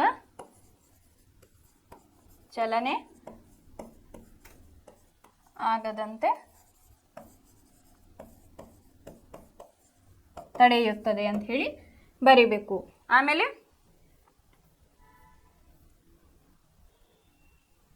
ಶ್ವಾಸಕೋಶಗಳಲ್ಲಿ ಆಕ್ಸಿಜನ್ ರಕ್ತವನ್ನು ಪ್ರವೇಶಿಸುತ್ತದೆ ಅಂತ ಹೇಳಿದ್ದಾರೆ.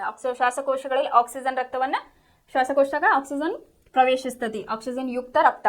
ಇಲ್ಲೇನಾಗ್ತತಿ ಹೃದಯದ ಬಲಭಾಗ ಮತ್ತು ಎಡಭಾಗ ಪ್ರತ್ಯೇಕವಾಗಿರುವುದು ಆಕ್ಸಿಜನ್ ಯುಕ್ತ ರಕ್ತ ಮತ್ತು ಆಕ್ಸಿಜನ್ ರಿಕ್ತ ರಕ್ತ ಮಿಶ್ರಣವಾಗದಂತೆ ಇರಿಸಲು ಸಹಾಯಕವಾಗಿದೆ ಅಂತ ಹೇಳಿದ್ದಾರೆ. ಈಗ ರಕ್ತದೊಳಗೆ ಏನಾಗಿರ್ತೈತಿ ಆಕ್ಸಿಜನ್ ಸಮೃದ್ಧವಾದ ರಕ್ತವೂ ಇರ್ತೈತಿ, ಆಕ್ಸಿಜನ್ ರಹಿತವಾದ ರಕ್ತವೂ ಇರ್ತೈತಿಲ್ಲ. ಅದು ಏನಾಗ್ಬಿಡ್ತೈತಿ ಒಂದು ಸೆಪ್ಟಮ್ ಅಂತ ಹೇಳಿ ನಾ ಹೇಳಿದೆ. ಸೆಪ್ಟಮ್ ಏನ್ ಮಾಡ್ತೈತಿ ಶುದ್ಧ ರಕ್ತವನ್ನ ಅಶುದ್ಧ ರಕ್ತದೊಂದಿಗೆ ಅದು ಮಿಕ್ಸ್ ಮಾಡಕ ಬಿಡಲ್ಲ. ಅದಕ್ಕೇನಾಗೈತಿ ಈ ರೀತಿಯ ಪ್ರತ್ಯೇಕಿಸುವಿಕೆಯೇ ದೇಹಕ್ಕೆ ಆಕ್ಸಿಜನ್ ಪೂರೈಕೆ ಹೆಚ್ಚು ಸಮರ್ಥವಾಗಿ ಆಗುವಂತ ಮಾಡುತ್ತದೆ ಅಂತ ಹೇಳಿದ್ದಾರೆ. ಈ ಸೆಪ್ಟಮ್ ಕೆಲಸ ಏನಪ್ಪಾ ಅಂತಂದ್ರ ಸೆಪ್ಟಮ್ ಏನ್ ಮಾಡ್ತತಿ ಅಂತ ಹೇಳಿ ಇದು ಶುದ್ಧ ರಕ್ತವನ್ನ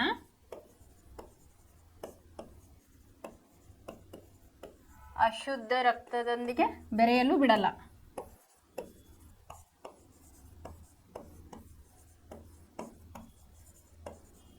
ಬೆರೆಯದಂತೆ ಮಾಡುತ್ತದೆ.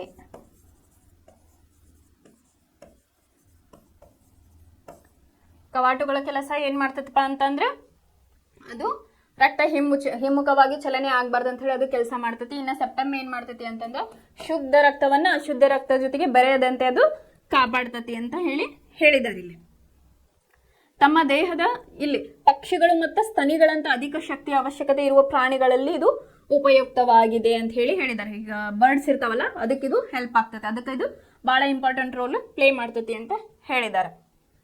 ಇವೇನ್ ಮಾಡ್ತಾವು, ತಮ್ಮ ದೇಹದ ಟೆಂಪರೇಚರ್ ಅಥವಾ ಉಷ್ಣತೆಯನ್ನ ಕಾಪಾಡಿಕೊಳ್ಳಲು ನಿರಂತರವಾಗಿ ಶಕ್ತಿಯನ್ನು ಬಳಸುತ್ತವೆ. ಈ ಉದ್ದೇಶಕ್ಕಾಗಿ ಶಕ್ತಿಯನ್ನು ಬಳಸಿಕೊಳ್ಳದ ಪ್ರಾಣಿಗಳಲ್ಲಿ ದೇಹದ ಉಷ್ಣತೆಯು ವಾತಾವರಣದ ಉಷ್ಣತೆಯ ಮೇಲೆ ಅವಲಂಬಿಸಿರುತ್ತದೆ ಅಂತ ಹೇಳಿದೆ. ಈಗಿನ ಏನು ಪಕ್ಷಿಗಳು ಏನ್ ಮಾಡ್ತಾವು, ಅದಕ್ಕೊಂದು ಇಲ್ಲೇ ರಕ್ತ ಏನಿರ್ತೈತಲ್ಲ, ಅಶುದ್ಧ ರಕ್ತ ಮತ್ತೆ ಶುದ್ಧ ರಕ್ತ ಮಿಕ್ಸ್ ಆಗ್ಬಾರ್ದು ಅಂತ ಹೇಳಿ ಸೆಪ್ಟಮ್ ಇರ್ತಾವ. ಅದು ಹಕ್ಕಿಗಳಲ್ಲೂ ಕೂಡ ಇರ್ತೈತಿ. ಇಲ್ಲೇ ಪಕ್ಷಿಗಳು ತಮ್ಮ ಇಲ್ಲೇ ಉಷ್ಣತೆಯನ್ನು ಕಾಪಾಡಿಕೊಳ್ಳಲು ಅವೇನ್ ಮಾಡ್ತಾವ, ಅದಕ್ಕೆ ನಿರಂತರ ಶಕ್ತಿಯ ಅವಶ್ಯಕತೆ ಇರ್ತೈತಿ ಪಕ್ಷಿಗಳಲ್ಲಿ. ಕೆಲವೊಂದು ಸ್ತನಿಗಳಂತ ಪ್ರಾಣಿಗಳಲ್ಲ ಅದು ಕೂಡ ನಮಗೆ ಅವಶ್ಯಕವಾಗಿ ಇರ್ತೈತಿ. ಈ ಉದ್ದೇಶಕ್ಕಾಗಿ ಶಕ್ತಿಯನ್ನು ಬಳಸಿಕೊಳ್ಳದ ಪ್ರಾಣಿಗಳಲ್ಲಿ, ಯಾವ ಶಕ್ತಿಯನ್ನು ಬಳಸಿಕೊಳ್ಳಲ್ಲ ಆ ಪ್ರಾಣಿಗಳಲ್ಲಿ ದೇಹದ ಉಷ್ಣತೆಯು ವಾತಾವರಣದ ಉಷ್ಣತೆ ಮೇಲೆ, ಅಂದ್ರೆ ದೇಹದ ಉಷ್ಣತೆ ಕಾಪಾಡ್ಕೊಳಕ್ಕಾಗಿಲ್ಲ ಅಂತಂದ್ರೆ ಹೊರಗಿನ ಪ್ರಪಂಚದೊಂದಿಗೆ ಅಥವಾ ವಾತಾವರಣದ ಉಷ್ಣತೆಯ ಮೇಲೆ ಅವು ಅವಲಂಬಿತವಾಗಿರುತ್ತವೆ. ಇನ್ನ ಉಭಯವಾಸಿಗಳು ಮತ್ತು ಬಹುತೇಕ ಸರೀಸೃಪಗಳಂತ ಪ್ರಾಣಿಗಳು 3 ಕೋಣೆಯ ಹೃದಯವನ್ನ ಹೊಂದಿದೆ ಅಂತ ಹೇಳಿ ನಾವು ಹೇಳ್ತೇವೆ. ಸರೀಸೃಪಗಳು ಅಂದ್ರೆ ಯಾವ್ಯಾವ ಬರ್ತಾವ, ಹಾವು, ರೆಪ್ಟೈಲ್ಸ್ ಅಂತ ಕರಿತಾವಲ್ಲ ಅವು.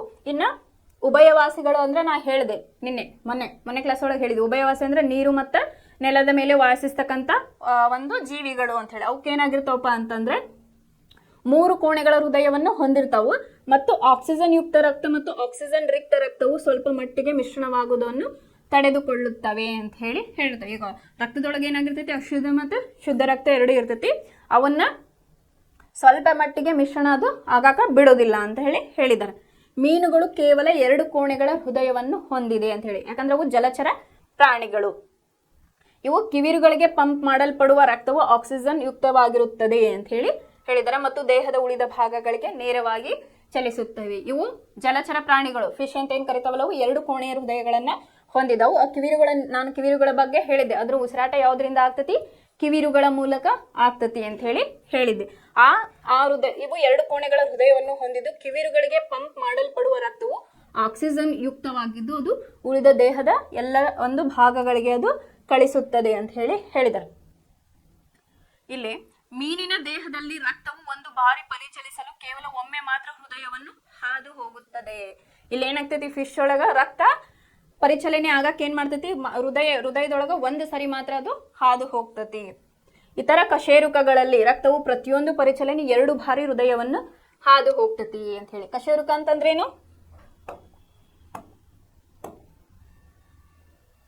ಇಲ್ಲೇ ಒಂದು ವರ್ಡ್ ಬಂತು, ಇದನ್ನ ಕಲ್ತೀರಾ ಆಲ್ರೆಡಿ.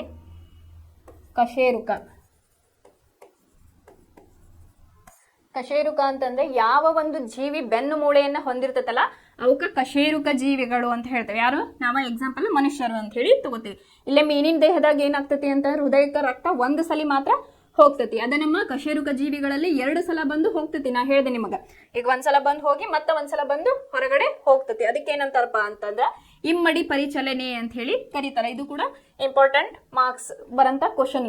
ಇದೇನ್ ಮಾಡ್ತದಪ್ಪ ಅಂದ್ರೆ ಕಶೇರುಕಗಳಲ್ಲಿ ರಕ್ತವು ಪ್ರತಿಯೊಂದು ಪರಿಚಲನೆಗೆ, ಕಶೇರುಕ ಅಂತಂದ್ರೆ ನಾವು ಬೆನ್ನು ಮೂಳೆ ಇರ್ತಕ್ಕಂಥ ಜೀವಿಗಳು, ಕಶೇರುಕಗಳಲ್ಲಿ ರಕ್ತವು ಪ್ರತಿಯೊಂದು ಪರಿಚಲನೆಗೆ 2 ಬಾರಿ ಹೃದಯವನ್ನು ಹಾದು ಹೋಗುತ್ತವೆ. ಇದನ್ನು ಇಮ್ಮಡಿ ಪರಿಚಲನೆ ಅಂತ ಹೇಳಿ ಕರೀತಾರ.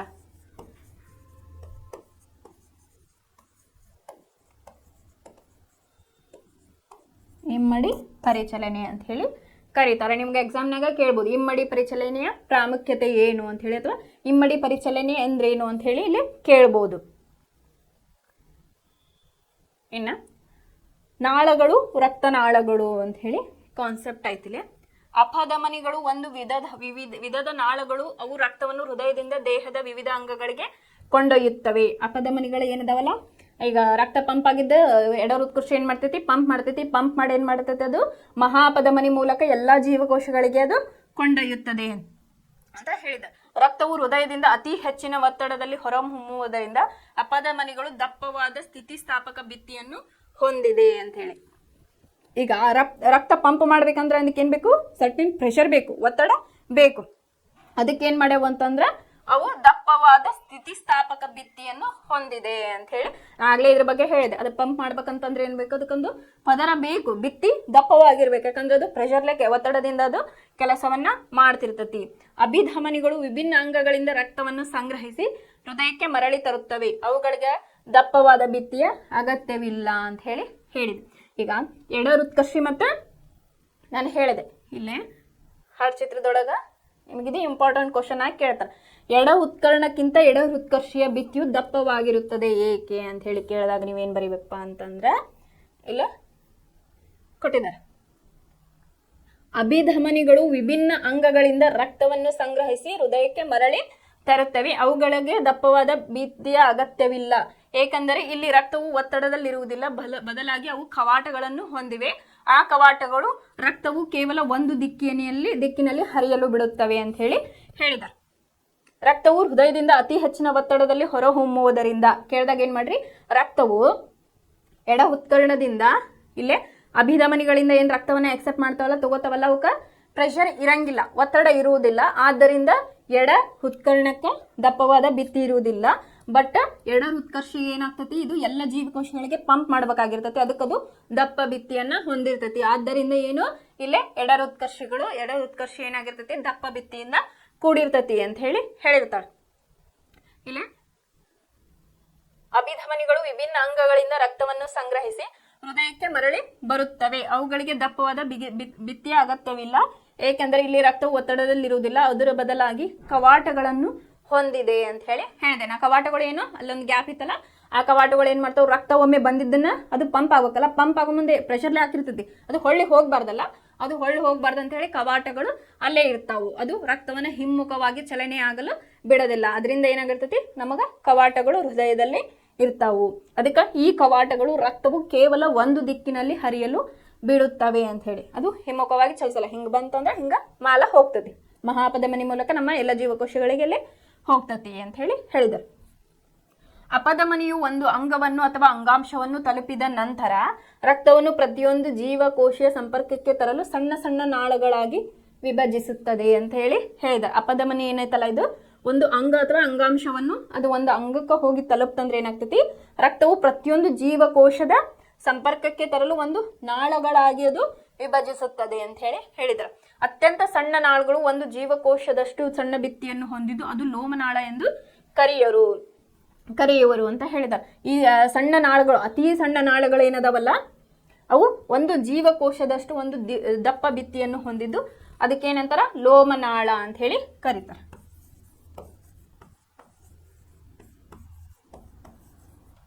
ಲೋಮನಾಳ ಅಂತಂದ್ರೆ ಏನು, ಇಲ್ಲೇ ಒಂದು ಸಣ್ಣ ನಾಳ ಏನಿರ್ತೈತಲ್ಲ, ಅತ್ಯಂತ ಸಣ್ಣ ನಾಳ ಏನಾಗಿರ್ತೈತಿ, ಒಂದು ಜೀವಕೋಶದಷ್ಟು ಒಂದು ದಪ್ಪ ಭಿತ್ತಿಯನ್ನು ಹೊಂದಿರುತ್ತದೆ, ಅದನ್ನ ಲೋಮನಾಳ ಅಂತ ಹೇಳಿ ಕರೀತಾರೆ. ನಂತರ ರಕ್ತ ಮತ್ತು ಸುತ್ತಲಿನ ಜೀವಕೋಶಗಳ ಮಧ್ಯೆ ವಸ್ತುಗಳ ವಿನಿಮಯವು ತೆಳುವಾದ ಭಿತ್ತಿಯ ಮೂಲಕ ನಡೀತೈತಿ ಅಂತ ಹೇಳಿ. ಇಲ್ಲೇ ರಕ್ತ ಮತ್ತು ಜೀವಕೋಶ ಸೆಲ್ಸ್ ಅಂತ ಏನ್ ಕರಿತಾವಲ್ಲ, ಅಲ್ಲಿ ಏನಾಗ್ತತಿ, ವಸ್ತುಗಳ ವಿನಿಮಯ ಆಗ್ತತಿ. ಅದಕ್ಕೇನಾಗಿರ್ತತಿ ಅಂತಂದ್ರೆ ಒಂದು ತೆಳುವಾದ ಭಿತ್ತಿಯನ್ನ ಹೊಂದಿರ್ತತಿ. ನಂತರ ಲೋಮನಾಳಗಳು ಒಟ್ಟಿಗೆ ಸೇರಿ ಅಭಿಧಮನಿಗಳನ್ನು ಉಂಟು ಮಾಡುತ್ತದೆ. ರಕ್ತವು ಅಂಗ ಅಥವಾ ಅಂಗಾಂಶದಿಂದ ಸಾಗಿಸಲ್ಪಡುತ್ತದೆ ಅಂತ ಹೇಳಿ ಹೇಳಿದ್ದಾರೆ. ಇದ್ರ ಬಗ್ಗೆ ನಾನು ಆಲ್ರೆಡಿ ಹೇಳಿದೆ. ಆಮೇಲೆ ಕಿರುತಟ್ಟೆಗಳಿಂದ ನಿರ್ವಹಣೆ ಅಂತ ಹೇಳಿದೆ. ಕಿರುತಟ್ಟೆಗಳ ಬಗ್ಗೆ ನೀವು ಈಗಾಗಲೇ ಕಲ್ತಿದ್ದೀರಿ. ಒಂದು ವೇಳೆ ಈ ನಾಳ ವ್ಯವಸ್ಥೆಯಲ್ಲಿ ಸೋರಿಕೆ ಉಂಟಾದರೆ ಏನಾಗ್ತತಿ, ಈಗ ಬ್ಲಡ್ ಪಂಪ್ ಆಗುವಾಗ ಅಲ್ಲಿ ಏನಾರ ಲೀಕೇಜ್ ಆತಂದ್ರೆ ಏನಾಗ್ತತಿ ಅಂತ ಹೇಳಿ ಹೇಳಿದ. ನಾವು ಗಾಯಗೊಂಡು ರಕ್ತಸ್ರಾವವಾಗುತ್ತಿರುವ ಪರಿಸ್ಥಿತಿಗಳ ಬಗ್ಗೆ ಯೋಚಿಸಿ ಅಂತ ಹೇಳಿ ಹೇಳಿದ. ನಾ ಏನ್ ಹೇಳಿದೆ, ಇವು ಕಿರುತಟ್ಟೆಗಳು ನಮ್ಮ ದೇಹದಾಗ RBC ಆಯ್ತು, WBC ಆಯ್ತು, ಮತ್ತು ಕಿರುತಟ್ಟೆಗಳು ನಮ್ಮ ದೇಹಕ್ಕೆ ಪ್ರಮುಖವಾದ ಒಂದು ರಕ್ತ ಕಣಗಳು ಅಂತ ಹೇಳಿ ಹೇಳ್ತೇವೆ. ಈಗ ಯಾರಿಗಾರ ಒಂದು ಗಾಯ ಆಯ್ತು, ಏನೋ ಒಂದು ಆಯ್ತಪ್ಪ ಅಂತಂದ್ರೆ ಬ್ಲಡ್ ಬರ್ತಿರ್ತೈತಲ್ಲ, ಅದು ಬಂದಾಗ ಏನ್ ಮಾಡ್ತತಿ, ಈ ಕಿರುತಟ್ಟೆಗಳು ಹೆಲ್ಪ್ ಮಾಡ್ತಾವ ನಮಗೆ. ಒಂದು ಜೇಡವನ್ನ ಬಲದ ಹೆಣಿತೈತಿ, ಹೆಣದಲ್ಲಿ ಏನಾಗ್ತೈತಿ, ರಕ್ತ ಬರದಂತೆ ಅದು ರಕ್ತ ಹೆಪ್ಪಗಟ್ಟಿ ಏನಾಗ್ತೈತಿ, ರಕ್ತ ಬರೋದು ಬಂದ್ ಆಗ್ತೈತಿ. ಇದು ಕಿರುತಟ್ಟೆಗಳ ಕೆಲಸವನ್ನ ಇಲ್ಲಿ ಅವರು ಎಕ್ಸ್ಪ್ಲೇನ್ ಮಾಡಿದ್ದಾರೆ. ಸೋರಿಕೆಯ ಒತ್ತಡ ನಷ್ಟವಾಗಲು ಕಾರಣವಾಗಿ ಪಂಪಿಂಗ್ ವ್ಯವಸ್ಥೆಯ ಸಾಮರ್ಥ್ಯವನ್ನು ಕಡಿಮೆಗೊಳಿಸುತ್ತದೆ. ಇದನ್ನು ತಪ್ಪಿಸಲು ರಕ್ತವು ಕಿರುತಟ್ಟೆಗಳನ್ನು ಹೊಂದಿದೆ ಅಂತಂದ್ರೆ ಗಾಯವಾದಾಗ ಏನ್ ಹೇಳ್ತಾರ, ಗಾಯವಾದಾಗ ಏನ್ ಮಾಡ್ತತಿ, ರಕ್ತ ಹೆಪ್ಪುಗಟ್ಟಕದು ಸಹಾಯ ಮಾಡ್ತತಿ. ಇವು ದೇಹದಾದ್ಯಂತ ಸಂಚರಿಸುತ್ತವೆ ಮತ್ತು ಗಾಯವಾದ ಪ್ರದೇಶಗಳಲ್ಲಿ ರಕ್ತವು ಹೆಪ್ಪುಗಟ್ಟುವಂತೆ ಮಾಡಿ ಈ ಸೋರಿಕೆಗಳನ್ನು ನಿಲ್ಲಿಸುತ್ತದೆ ಅಂತ ಹೇಳಿ. ಇವೇನು RBC, WBC ಮತ್ತು ಕಿರುತಟ್ಟೆಗಳು ನಮ್ಮ ದೇಹದ ಫುಲ್ ರಕ್ತ ಎಲ್ಲೆಲ್ಲಿ ಇರ್ತೈತಲ್ಲ ಅಲ್ಲೆಲ್ಲ ಇರ್ತಾವ. ಎಲ್ಲಿ ನಮಗ್ ಗಾಯ ಆಗ್ತತಲ್ಲ ದೇಹ ತುಂಬಾ ಚಲಿಸ್ತಿರ್ತಾವ, ಎಲ್ಲಿ ನೋವು ಆಗ್ತತಲ್ಲ ಅಲ್ಲಿ ಪಟ್ಟಣ ಬಂದು ತಮ್ಮ ಕೆಲಸವನ್ನ ತಾವು ಮಾಡ್ತಾವ. ಇಲ್ಲಿ ಇನ್ನ ಸಾಗಾಣಿಕೆಯಲ್ಲಿ ಇಲ್ಲೇನಾಗ್ತತಿ, ದುಗ್ಧ ರಸದ ಬಗ್ಗೆ ಇಲ್ಲೇ ಹೇಳಿದ. ಸಾಗಾಣಿಕೆಯಲ್ಲಿ ತೊಡಗಿಸಿಕೊಂಡಿರುವ ಇನ್ನೊಂದು ದ್ರವವಿದೆ, ಇದನ್ನು ದುಗ್ಧ ರಸ ಅಥವಾ ಲಿಂಫ್ ಅಥವಾ ಅಂಗಾಂಶ ದ್ರವ ಅಂತ ಹೇಳಿ ಕರೀತಾರೆ. ದುಗ್ಧರಸ ಅಥವಾ ಅಂಗಾಂಶ ದ್ರವ. ಇಲ್ಲಿ ಸಾಗಾಣಿಕೆ ಏನಾಗ್ತಿರ್ತೈತಲ್ಲ, ಇಲ್ಲಿ ಬ್ಲಡ್ ಒಂದ್ಸಲಿಂದ ಇನ್ನೊಂದ್ಸಲಿಗೆ ಎಲ್ಲಾ ನಮ್ಮ ಜೀವಕೋಶಗಳಿಗೆ ಅದು ತಲುಪ್ತಿರ್ತೈತಿ. ಅಲ್ಲಿ ಏನಿರ್ತೈತಿ, ಒಂದು ದ್ರವ ಇರ್ತೈತಿ. ಅದಕ್ಕೆ ಲಿಂಫ್ ಅಂತಾನು ಕರೀತಾರ, ಅಥವಾ ದುಗ್ಧರಸ ಅಥವಾ ಅಂಗಾಂಶಗಳ ದ್ರವ ಅಂತ ಹೇಳಿನ ಕರೀತಾರ. ಲೋಮನಾಳಗಳ ಭಿತ್ತಿಯಲ್ಲಿ ಕಂಡು ಬರುವ ರಂಧ್ರಗಳ ಮೂಲಕ ಸ್ವಲ್ಪ ಪ್ರಮಾಣದ ಪ್ಲಾಸ್ಮಾ, ಪ್ರೋಟೀನ್ಗಳು ಮತ್ತು ರಕ್ತ ಜೀವಕೋಶಗಳು ಅಂಗಾಂಶಗಳಲ್ಲಿನ ಅಂತರ್ಕೋಶೀಯ ಅವಕಾಶಗಳೊಳಗೆ ಪ್ರವೇಶಿಸಿ ಅಂಗಾಂಶ ದ್ರವ ಅಥವಾ ದುಗ್ಧರಸವನ್ನ ಉಂಟು ಮಾಡ್ತಾವ. ಇಲ್ಲ ಇನ್ನೊಂದು ಕ್ವಶನ್ ಬಂತು, ಇದು ಅಂಗಾಂಶ ದ್ರವ ಹೇಗೆ ಉಂಟಾಗುತ್ತದೆ ಅಂತ ಹೇಳಿ ಬಂತು.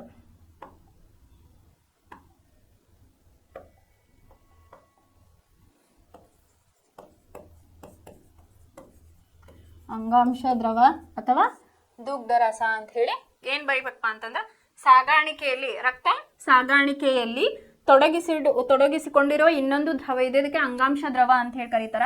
ಆ ದ್ರವ ಹೆಂಗ್ ಉಂಟಾಗ್ತದಪ್ಪ ಅಂತಂದ್ರ ಲೋಮನಾಳಗಳ ಭಿತ್ತಿಯಲ್ಲಿ ಕಂಡು ಬರುವ ರಂಧ್ರಗಳ ಮೂಲಕ. ಈ ಲೋಮನಾಳಗಳು ಅಂತ ಹೇಳಿದ್ನಲ್ಲ ಇಲ್ಲಿ ಮೇಲ್ಗಡೆ, ಅಲ್ಲೇ ರಂಧ್ರಗಳಿರ್ತಾವ. ಆ ರಂಧ್ರಗಳ ಮೂಲಕ ಏನಾಗ್ತಿರ್ತೈತಿ, ಸ್ವಲ್ಪ ಪ್ರಮಾಣದ ಪ್ಲಾಸ್ಮಾ, ಪ್ರೋಟೀನ್ಗಳು ಮತ್ತು ರಕ್ತ ಜೀವಕೋಶಗಳು ಅಂಗಾಂಶಗಳಲ್ಲಿನ ಅಂತರ್ಕೋಶೀಯ ಅವಕಾಶಗಳೊಂದಿಗೆ ಪ್ರವೇಶಿಸಿ ಅಂತ ಹೇಳಿದ. ರಕ್ತದೊಳಗೆ ಏನಿರ್ತೈತಿ, ಪ್ಲಾಸ್ಮಾ ಇರ್ತೈತಿ, ಪ್ರೋಟೀನ್ಗಳು ಇರ್ತೈತಿ ಮತ್ತು ರಕ್ತ ಜೀವಕೋಶಗಳು ಇರ್ತಾವಲ್ಲ, ಅವು ಅಂತರ್ಕೋಶೀಯ ಅವಕಾಶಗಳಿಗೆ ಅಲ್ಲೇನಿರ್ತೈತಲ್ಲ, ಅಂತರ್ಕೋಶೀಯ ಅವಕಾಶಗಳೊಳಗೆ ಪ್ರವೇಶಿಸಿದಾಗ ಅಲ್ಲಿ ಒಂದು ದ್ರವ ಉಂಟಾಗ್ತೈತಿ.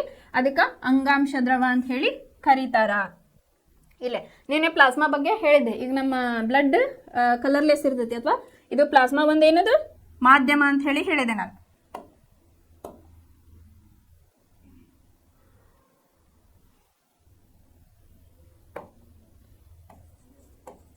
ಈ ಪ್ಲಾಸ್ಮಾ ಕೂಡ ನಮ್ಮ ರಕ್ತದಲ್ಲಿ ಒಂದು ತುಂಬಾ ಮುಖ್ಯವಾದ ರೋಲ್ ಇಲ್ಲೇ ಪ್ಲೇ ಮಾಡ್ತೈತಿ. ಪ್ಲಾಸ್ಮಾ ಏನಪ್ಪಾ ಅಂದ್ರೆ ನಮ್ಮ ರಕ್ತದಾಗ 55% ಏನಾಗಿರ್ತೈತಿಪ್ಪ ಅಂತಂದ್ರೆ ಪ್ಲಾಸ್ಮಾದಿಂದ ಕೂಡಿರ್ತೈತಿ ಅಂತ ಹೇಳಿ ನಾವಿಲ್ಲ ಹೇಳ್ತೇವೆ. ಇದು ಒಂದು ಮಾಧ್ಯಮ ಅಂತ ಹೇಳಿನೂ ನಾವು ಕರಿತೇವೆ. ಮಾಧ್ಯಮ ಅಂತಂದ್ರೆ ಒಂದು ಬ್ರಿಡ್ಜ್ ತರದ್ದು ಕೆಲಸವನ್ನ ಮಾಡ್ತಾ ಇರ್ತೈತಿ. ಹೆಂಗಂತಂದ್ರೆ ಈಗ ರಕ್ತದೊಳಗೆ ಎಲ್ಲಾ ಪ್ರೋಟೀನು ಎಲ್ಲ ಇರ್ತೈತಿ ಅಂತ ನಾವು ಹೇಳಿದ್ವಿ. ಗ್ಲೂಕೋಸ್, ಅಮೈನೋ ಆಸಿಡ್ಸ್ ಅದೆಲ್ಲ ಏನೇನು ಇರ್ತಾವಲ್ಲ, ಅದು ಏನ್ ಮಾಡ್ತೈತಿ, ಒಂದು ಕಡೆಯಿಂದ ಇನ್ನೊಂದು ಸಾಗಿಸಾಕಿದ ಏನ್ ಮಾಡ್ತೈತಿ, ಇದು ಒಂದು ಮಾಧ್ಯಮ. ಇದು ಕಲರ್ಲೆಸ್ ಅಂತ ಕರಿತೇವೆ. ಇದಕ್ಕೆ ಯಾವುದೇ ರೀತಿಯಾದ ಕಲರ್ ಇರೋದಿಲ್ಲ. ಇದು ಒಂದು ದ್ರವ ರೂಪದ ಮಾಧ್ಯಮ ಅಂತ ಹೇಳಿ ನಾವಿಲ್ಲಿ ಕರಿತೇವೆ. ರಕ್ತದಲ್ಲಿನ ಪ್ಲಾಸ್ಮಾದಂತೆ ಇರುತ್ತದೆ, ಆದರೆ ಬಣ್ಣರಹಿತವಾಗಿದ್ದು ಕಡಿಮೆ ಪ್ರೋಟೀನ್ ಅನ್ನು ಹೊಂದಿರುತ್ತದೆ. ದುಗ್ಧರಸ ಹೆಂಗಾಗಿರ್ತೈತಿ, ಇದು ಕಡಿಮೆ ಪ್ಲಾಸ್ಮಾ, ಇದು ರಕ್ತದಲ್ಲಿನ ಪ್ಲಾಸ್ಮಾ ತರನೇ ಇರ್ತೈತಿ. ಇದಕ್ಕೆ ಯಾವುದೇ ರೀತಿಯಾದ ಕಲರ್ ಇರುವುದಿಲ್ಲ. ರಕ್ತದಲ್ಲಿನ ಪ್ಲಾಸ್ಮಾದಂತೆ ಇರುತ್ತದೆ, ಆದರೆ ಬಣ್ಣರಹಿತವಾಗಿದ್ದು ಒಂದು ಕಡಿಮೆ ಪ್ರೋಟೀನ್ ಅನ್ನ ಇದು ಹೊಂದಿರ್ತತಿ ಅಂತ ಹೇಳಿ ಹೇಳ್ತಾರೆ. ಇಲ್ಲಿ ಅಂತರ್ಕೋಶೀಯ ಅವಕಾಶಗಳ ಮೂಲಕ ದುಗ್ಧರಸವು ದುಗ್ಧ ಲೋಮನಾಳಗಳಲ್ಲಿ ಹರಿತದೆ. ಅಂತರ್ಕೋಶೀಯ ಜೀವಿಗಳಲ್ಲಿ ಇದು ಏನಾಗ್ತೈತಿ, ದುಗ್ಧ ನಾಳಗಳನ್ನು, ಇದು ದುಗ್ಧರಸವು ದುಗ್ಧ ಲೋಮನಾಳಗಳಲ್ಲಿ ಹರಿದು ಅವುಗಳು ಒಂದುಗೂಡಿ ದೊಡ್ಡ ದುಗ್ಧ ನಾಳವನ್ನು ಉಂಟು ಮಾಡುತ್ತದೆ ಅಂತ ಹೇಳಿ ಹೇಳಿದ್ದಾರೆ. ಇದೇನಾಯ್ತು, ದುಗ್ಧರಸ ಹೆಂಗ್ ಉಂಟಾತ ಅಂತ ಹೇಳಿ ಗೊತ್ತಾಯ್ತು. ಈ ದುಗ್ಧರಸ ಏನಾಗಿರ್ತೈತಿ, ಪ್ಲಾಸ್ಮಾದಂತ ಇದು ಏನಿರ್ತೈತಿ, ಪ್ಲಾಸ್ಮಾದಂಗ ಇರ್ತೈತಿ ಮತ್ತೆ ಕಲರ್ಲೆಸ್ ಇರ್ತೈತಿ. ಅತಿ ಕಡಿಮೆಯ ಒಂದು ಪ್ರೋಟೀನ್ ಅನ್ನ ಹೊಂದಿರ್ತೈತಿ. ಇದು ಅಂತರ್ಕೋಶೀಯ ಅವಕಾಶಗಳ ಮೂಲಕ ದುಗ್ಧರಸವು ದುಗ್ಧ ಲೋಮನಾಳಗಳಲ್ಲಿ ಹರಿದು ಅವುಗಳು ಎಲ್ಲ ಒಂದುಗೂಡಿ ಒಂದು ದೊಡ್ಡ ದುಗ್ಧ ನಾಳಗಳನ್ನ ಉಂಟು ಮಾಡ್ತತಿ. ಅವು ಅಂತಿಮವಾಗಿ ದೊಡ್ಡದಾದ ಅಭಿಧಮನಿಗಳಿಗೆ ತೆರೆಯುತ್ತದೆ. ದೊಡ್ಡದಾದ ಅಭಿಧಮನಿಗಳಿಗೆ ಅವೇನ್ ಮಾಡ್ತಾವ, ತೆರೆಯುತ್ತವೆ. ದುಗ್ಧರಸವು ಜೀರ್ಣವಾದ ಮತ್ತು ಕರುಳಿನಿಂದ ಹೀರಲ್ಪಟ್ಟ ಕೊಬ್ಬನ್ನ ಸಾಗಿಸುತ್ತದೆ ಅಂತ ಹೇಳಿ ಹೇಳ್ತೀವಿ. ಈ ದುಗ್ಧರಸ ಏನ್ ಮಾಡ್ತತಿ, ಜೀರ್ಣವಾದ ಮತ್ತು ಆಹಾರ ಏನಿರ್ತೈತಲ್ಲ, ಜೀರ್ಣವಾದ ಮತ್ತು ಕರುಳಿನಿಂದ ಹೀರಲ್ಪಟ್ಟ ಕೊಬ್ಬು, ಅದೇನಾಗ ಕೊಬ್ಬು ಏನಾಗ್ತೈತಿ, ಗ್ಲಿಸರಾಲ್ ಕನ್ವರ್ಟ್ ಆಗ್ತೈತಿ ಅಂತ ಹೇಳಿ ನಾವು ಈಗಾಗಲೇ ಕಲ್ತೇವೆ. ಎಲ್ಲೇ ಮೇದೋಜೀರಕ ಗ್ರಂಥಿ ಒಳಗ ಕಲ್ತೇವೆ, ಡೈಜೆಸ್ಟಿವ್ ಸಿಸ್ಟಮ್ ಒಳಗ.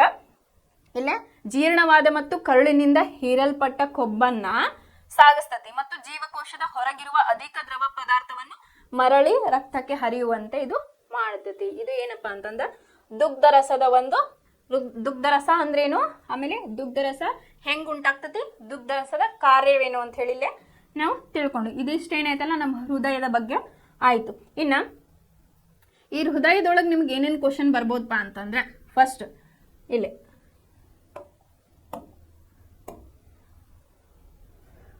ಹೃದಯದ ಛೇದ ನೋಟವನ್ನ ಬಿಡಿಸಿ ಅದರ ಭಾಗಗಳನ್ನು ಗುರುತಿಸಿ ಅಂತ ಹೇಳಿ ಕೇಳ್ಬೋದು. ಇನ್ನೊಂದು ಹೃದಯದ ಛೇದ ನೋಟವನ್ನು ಬಿಡಿಸಿ ಮತ್ತು ಅದರ ಬಗ್ಗೆ ವಿವರಿಸಿ ಅಂತ ಹೇಳಿ ಕೇಳ್ತಾರೆ. ಇನ್ನು 2 ಮಾರ್ಕ್ಸು 3 ಮಾರ್ಕ್ಸಿಗೆ ಏನು ಮಾಡ್ತಾರಪ್ಪ ಅಂತಂದ್ರೆ ಎಡ ಹೃತ್ಕರ್ಣ ಭಿತ್ತಿಯು ತೆಳುವಾಗಿದ್ದು ಎಡ ಹೃತ್ಕರ್ಷಿಯ ಭಿತ್ತಿ ದಪ್ಪವಾಗಿರುತ್ತದೆ ಏಕೆ ಅಂತ ಹೇಳಿ ಕೇಳೋ ಚಾನ್ಸ್ ಐತಿ. ಅದಾದ್ಮೇಲೆ ಸೆಪ್ಟಮ್ನ ಕಾರ್ಯವೇನು, ಆಮೇಲೆ ಕವಾಟುಗಳ ಕಾರ್ಯವೇನು ಅಂತ ಹೇಳಿ ಕೇಳ್ತಾರ. ಆಮೇಲೆ ಲೋಮನಾಳಗಳು ಅದ್ರ ಬಗ್ಗೆ ಕೇಳ್ತಾರ. ಮತ್ತು ಇದ್ರೊಳಗೆ ಏನು ಮಾಡ್ತೈತಿಪ್ಪ, ಇದ್ರೊಳಗೆ ಏನು ಕೇಳ್ಬೋದು ಮತ್ತು ನಿಮಗೆ. ಆಮೇಲೆ ಮೀನುಗಳು 2 ಕೋಣೆಯ ಹೃದಯವನ್ನು ಹೊಂದಿರ್ತಾವು, ಮನುಷ್ಯರು 4 ಕೋಣೆಯ ಹೃದಯಗಳನ್ನು ಹೊಂದಿರ್ತಾವೆ. ಆಮೇಲೆ ಅದು ಯಾಕಂತನೂ ಕೇಳ್ಬೋದು ನಿಮಗೆ. ಅಲ್ಲಿ ಯಾಕೆ ಇಲ್ಲೇ ಮೀನೊಳಗೆ ಅದಕ್ಕೆ 2 ಕೋಣೆಗಳಿಂದ ಹೃದಯ ಆಗಿರ್ತೈತಿ. ಇಲ್ಲೇ ನಮ್ಮಲ್ಲಿ ಏನಾಗಿರ್ತೈತಿ ಅಂತಂದ್ರೆ 4 ಕೋಣೆಗಳಿಂದ ಆಗಿರ್ತೈತಿ. ಮತ್ತು ಸರೀಸೃಪಗಳು ಅಲ್ಲೇನಾಗಿರ್ತೈತಿ 3 ಕೋಣೆಗಳಿಂದ ಆಗಿರ್ತೈತಿ. ಇಲ್ಲೇ ಏನು ಕೇಳ್ತಾರಪ್ಪ ಅಂತಂದ್ರೆ ಇಮ್ಮಡಿ ಪರಿಚಲನೆ ಅಂದ್ರೆ ಏನು ಅಂತ ಹೇಳಿ ಕೇಳ್ತಾರ. ಮೀನುಗಳಲ್ಲಿ ಏನಾಗ್ತತಿ, ಅಲ್ಲಿ ರಕ್ತ ಪರಿಚಲನೆ ಕ್ರಿಯೆ ಏನಾಗ್ತತಿ, 1 ಸಲ ಆಗ್ತತಿ. ಅದು ಮನುಷ್ಯರಲ್ಲಿ 2 ಸಲ ಆಗ್ತತಿ. ಇಲ್ಲೇ ಪರಿಚಲನೆ ಬರೋದು ಹೋಗೋದು ಆಗ್ತತಲ್ಲ, ಅದಕ್ಕೆ ಇಮ್ಮಡಿ ಪರಿಚಲನೆ ಅಂತ ಹೇಳಿ ಕರೀತಾರ. ಇಲ್ಲಿ ನಿಮ್ಗೆ ಏನು ಕ್ವಶನ್ ಕೇಳ್ತಾರಪ್ಪ ಅಂತಂದ್ರೆ ಇಮ್ಮಡಿ ಪರಿಚಲನೆ ಅಂದ್ರೆ ಏನಂತ ಹೇಳಿ ಕೇಳೋ ಚಾನ್ಸ್ ಇರ್ತತಿ. ಇನ್ನು ನೆಕ್ಸ್ಟ್ ಇದ್ರ ಬಗ್ಗೆ ನಾನು ಹೇಳಿದೆ, ರಕ್ತನಾಳಗಳ ಬಗ್ಗೆ, ಎಡ ಹೃತ್ಕರ್ಷೆ ಮತ್ತು ಎಡ ಹೃತ್ಕರ್ಣದ ಬಗ್ಗೆ ಅಂತೂ ಕಾಮನ್ ಕ್ವಶನ್ ಇರ್ತೈತಿ. ಆಮೇಲೆ ಲೋಮನಾಳ ಎಂದರೇನು ಅಂತ ಹೇಳಿ ಕೇಳ್ತಾರೆ.